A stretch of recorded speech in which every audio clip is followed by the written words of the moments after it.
Hello guys, welcome to our channel. ముందుగా అయితే అందరికీ నాగల చవితి శుభాకాంక్షలు. ఇవాళ నాగల చవితి కాబట్టి పుట్టలో పాలు చేయడానికి అయితే అమ్మలు తీసుకెళ్తారనమాట. ఇప్పుడు పుట్టకు పూజ చేయడానికి అయితే వచ్చేసాం. ఈ నాగల చవితి నాడు పుట్టకి పూజ చేయడం వలన మనం చేసుకున్న 7 జన్మల నుండి ఉన్న కర్మలు ఏమైనా ఉన్నా పోతాయి అన్నమాట.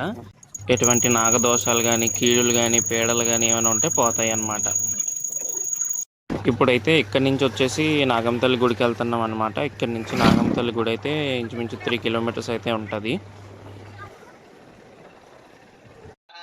ఇదే నాగంతల్లి గుడి అయితే అనమాట. ఇప్పుడు సుబ్రహ్మణ్య స్వామికి వచ్చేసి అభిషేకాలు అయితే మొదలెట్టేశారు. ఇవాళ సుబ్రహ్మణ్య స్వామికి పాలు, తేనె, నెయ్యి, పంచదార ఇంకా చాలా ఆటలతో అభిషేకాలు అయితే చేస్తారనమాట.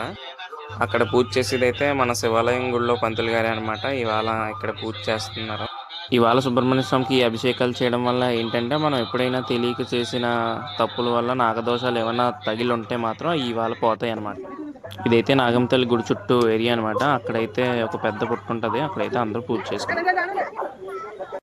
అండ్ ఇదే ఇవాళ వీడియో. నెక్స్ట్ వీడియోలో మళ్ళీ కలుద్దాం. బాయ్.